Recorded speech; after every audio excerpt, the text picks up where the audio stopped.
कैसे हैं आप सभी? मुझे आशा है आप सभी अच्छे और प्रसन्न होंगे। चलिए आज हम पढ़ते हैं पाठ 12 क्रिया। करते हैं इस पाठ की शुरुआत। जानते हैं सबसे पहले क्रिया किसे कहते हैं। क्रिया वे पद हैं जिनसे किसी कार्य के होने या किए जाने का, किसी घटना या प्रक्रिया के घटित होने का या किसी वस्तु या व्यक्ति की अवस्था या स्थिति का बोध होता है, क्रिया कहलाता है। ठीक है, उदाहरण है कमल भागता है, बच्चे विद्यालय जा रहे हैं। उपयुक्त वाक्यों में भागता है तथा जा रही है से क्रमशः कमल के भागने तथा बच्चों के विद्यालय जाने के कार्य का भाव प्रकट होता है और इनसे वाक्य भी पूरे हो जाते हैं। इन शब्दों को ही क्रिया कहते हैं। किसी भी भाषा में वाक्य क्रिया के बिना अधूरा ही रहता है। हिंदी में क्रिया वाक्य के अंत में आती है।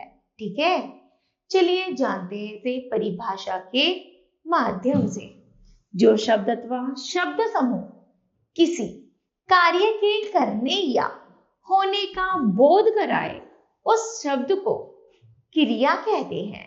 ठीक है, क्रिया की परिभाषा से स्पष्ट है कि क्रियाओं को दो वर्गों में बांटा जा सकता है। पहला, करना।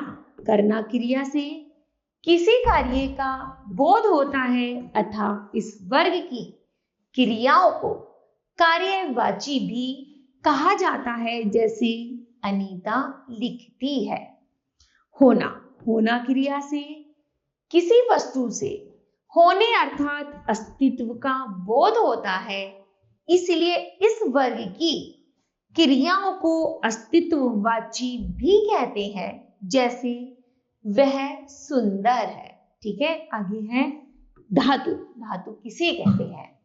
किसी क्रिया के विभिन्न रूपों में जो अंश समान रूप से मिलता है उसे क्रिया को धातु कहते हैं। जैसे धीरे धीरे चलना चाहिए, वह धीरे धीरे चलता है। वह तेज चला अर्थात जरा तेज चलो। कृपया धीरे चलिए का अर्थ मैं धीरे चलूंगा।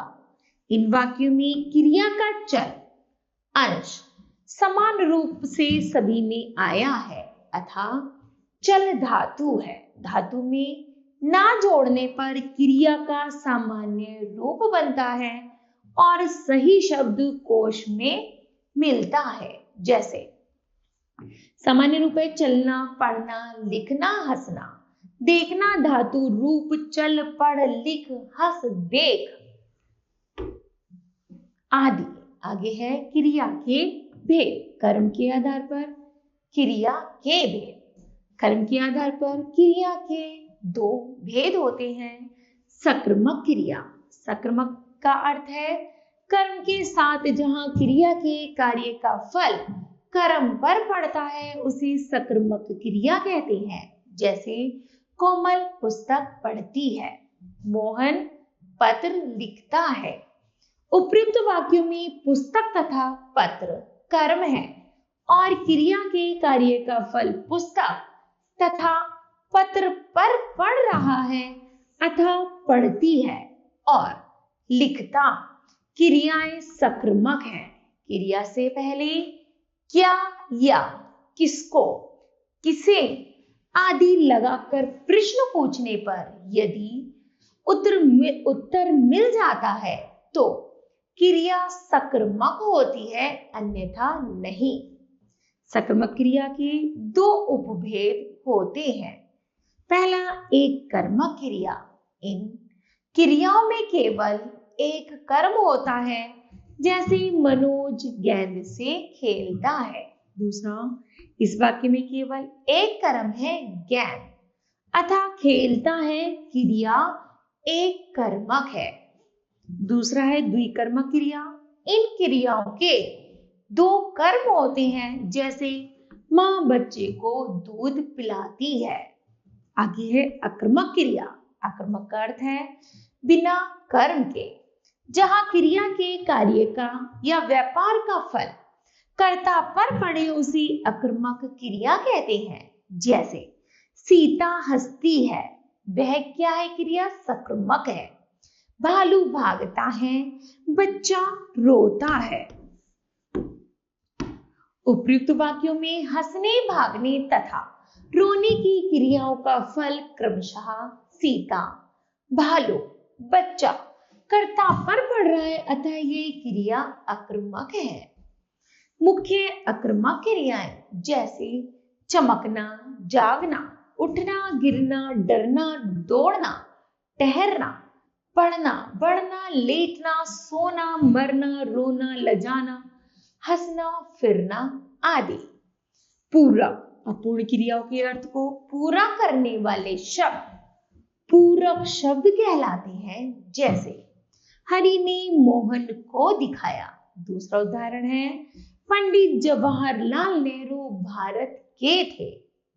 इन दोनों वाक्यों की क्रियाएं सक्रमक है और दोनों के साथ कर्ता वे कर्म भी लगे हुए हैं, लेकिन फिर भी ये पूरा अर्थ नहीं दे रहे हैं, अतः ये क्रियाएं अपूर्ण हैं। अब इन्हीं वाक्यों को निम्न प्रकार से लिखते हैं।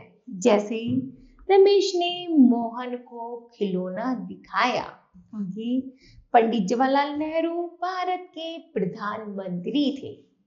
इन वाक्यों में खिलौना तथा प्रधानमंत्री शब्द लगाने से इन वाक्यों का अर्थ पूर्ण हो गया है।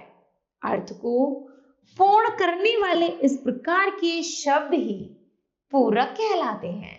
ठीक है, आगे है प्रयोग की दृष्टि से क्रिया के भेद। प्रयोग की दृष्टि से क्रिया के निम्नलिखित 5 भेद होते हैं। पहला है सामान्य क्रिया, जहां मात्र एक क्रिया का प्रयोग किया जाए वह सामान्य क्रिया कहलाती है। जैसे वह गई, तुम पढ़ो।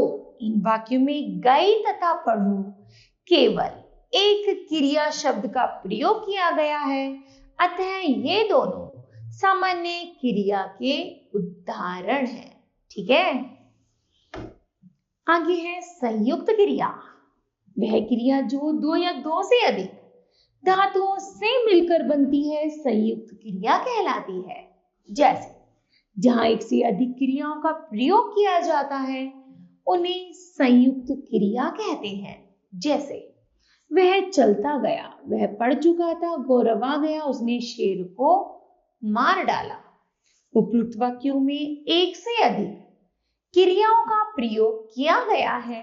चला जमा गया, पढ़ जमा चुका, जमा था, आ जमा गा जमा है, मर जमा डाला, अतः ये सभी संयुक्त क्रियाएं हैं। आगे हैं, ध्यान दीजिए संयुक्त क्रियाओं में पहली क्रिया होती है जो मुख्य अर्थ को प्रकट करती है। जैसे चला, पढ़, आ, मार क्रियाएं मूल क्रियाएं हैं और वाक्यों को ये क्रियाएं ही मुख्य अर्थ दे रही हैं।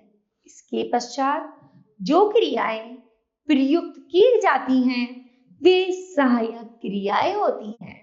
जैसे गया चुका था, गया है, डाला क्रियाएं सहायक क्रियाएं हैं। ठीक है, आगे नाम धातु क्रिया। वह क्रिया जो संज्ञा, सर्वनाम या विशेषण शब्दों से बनती है नाम धातु क्रिया कहलाती है।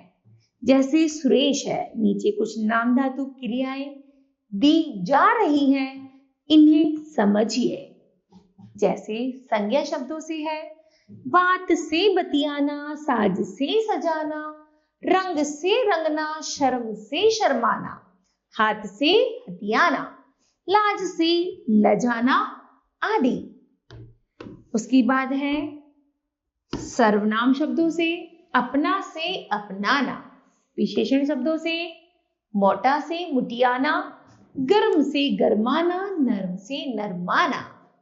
अनुकरणवाची शब्दों से है खट खट से खटखटाना, थप थप से थपथपाना, हिन हिन से हिल हिलाना और थर थर से है थर थराना आदि। उसके बाद है प्रेरणार्थक क्रिया। वह क्रिया जिससे यह पता चले कि कर्ता स्वयं कार्य न करके किसी दूसरे को उस कार्य को करने की प्रेरणा देता है, प्रेरणार्थक क्रिया कहलाता है। जैसे मालिक नौकर से काम करवाता है।